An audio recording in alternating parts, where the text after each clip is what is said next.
Lions TV back for the season by Ladbrokes. This is a sort of pre-match prediction, a little bit of a catch-up. Obviously I didn't do a post-match last week either. Many factors have contributed to that. I've been very busy at work. I've also been ill and I've been back in hospital. I'm feeling like shit if I'm honest. So yeah, last week I didn't do a post-match. Another reason I didn't do a post-match last week is because it's got to the point now where there's only, even I don't think there's any more concern the goalkeeper situation. And there's two types of Mill fans at the minute. There's ones that will back it to the end, regardless of how bad it is, out of loyalty, which is fine. That's great.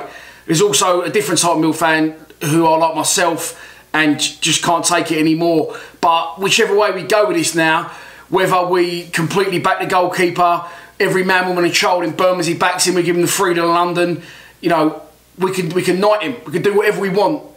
You know, it's not going to make any difference. It's going to continue. What's going on is going to continue, and it's infecting the people in front of him now. So, but you know, at the same time, he is going to play regardless of what happens. He's going to play the last two games, so we do need to get behind him for one last push.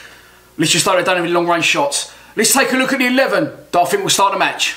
In goal, without an absolute doubt in my mind, it will be Jordan Archer.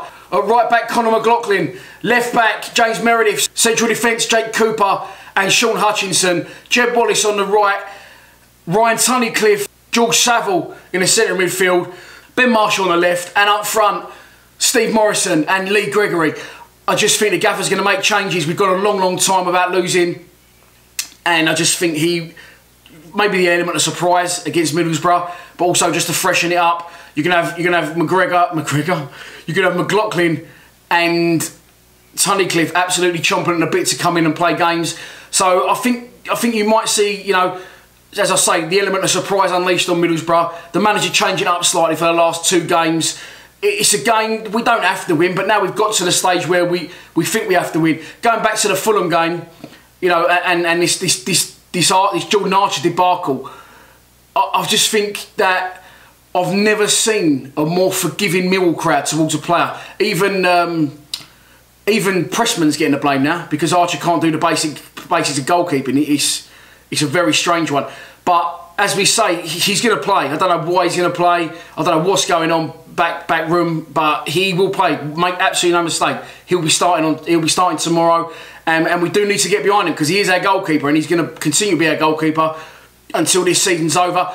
What I did notice last Friday's game against Fulham, you know, I personally think he's been very inconsistent and making basic errors for the last two seasons.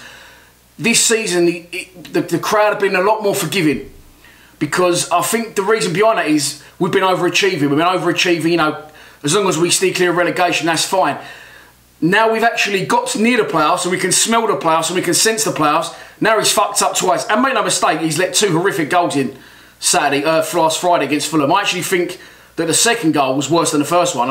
I don't know what he's doing. Honestly, I think there's more to it, but I ain't going to go into that and risk losing my sponsorship over it. But yeah, it's horrendous.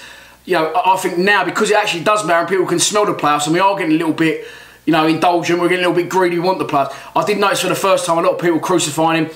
I didn't want to, it half made me not want to do the post-match analysis because, you know, I don't know the bloke. I don't want the worst for him. And all these people abusing online, calling him a that's out of order. That shouldn't be happening, you know. He is still a Millwall player. And I'm going to go with the people that, you know, do follow it blindly and, you know, no matter what, stick by their team, which you know, that's Millwall, that is what we do. But there's a big split in the camp, massive split in the camp. Longest I've seen, biggest I've seen, sorry, in a long time over a certain player. But he's going to play. So, yes, let's get behind him. Let's just hope that, you know, as we say, we don't, you like to say, restrict teams to long shots, but that's the last thing we want to do. He's very good at one-on-ones. He's very good at reactions, you know. So let's hope that we can get through this game against Middlesbrough. And listen, if we don't make the playoffs, we don't make the playoffs. It won't be easy. So let's have a look at the opposition.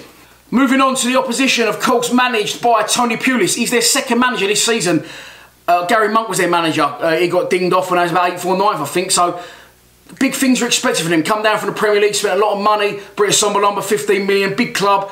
Was expected to bounce straight back, and I think the fans and the board sort of, you know, Gary Monk weren't doing a bad job, but they wasn't running the show, and by no means they have under Pulis. They sort of slowly gone about their business. They sort of stumbled into where they are now, if that makes sense. They're not, which is nothing against them. It's not a bad thing. They've sort of gone about their business, bounced around sort of 10th, 11th, 8th, and now all of a sudden they're up to 5th. So they're getting things right at the right times. But I really think we've got a chance to beat them. They are 1 place above us and 3 points. We've conceded the exact same amount of goals as they have. So even if we beat them, we won't go above them unless it's some silly scoreline. So, you know, they don't need to win the game. We need to win the game. So it's going to be open.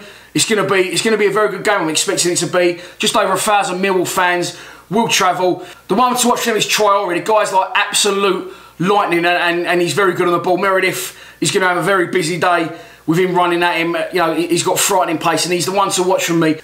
This is a pre-match prediction. I am going to go for a 2-1 Millwall win. I've been convinced we're going to win this game for a long time, and I just think that it's going to happen. I just got this feeling that it will go down to the wire on the last day. We absolutely need to win the game. If we don't, it's pretty much good night Vienna for the playoffs. Although, having said that, Derby away Aston Villa, that's not going to be an easy game for anyone there. So I'm going to go for us to win and Aston Villa beat Derby, which would pass back 6 going into the last game at home to Aston Villa. So, yeah, it's making me go cross-eyed and your head spin about all the possibilities. All we can do is beat what's in front of us. We need to beat Middlesbrough tomorrow night at Riverside, live on Sky Sports. So that is your lot for this pre-match prediction. I'm not sure how that was. I can't even hear anything. My ears are ringing. And I've been in and out of hospital again. So if we don't make the playoffs, I'm just trying to make it to the end of the season alive, if nothing else. But it would be lovely if we did get in there. If we don't, we don't. It's been an unbelievable season. So I'm struggling to make the game tomorrow. This is where I'm going to be. Just to add insult to injury, I'm going to be in Glasgow tomorrow and in Newcastle Sunday. I'm hoping to get done and get across to the game. I have got a ticket. I will do my absolute best, although it's probably unlikely.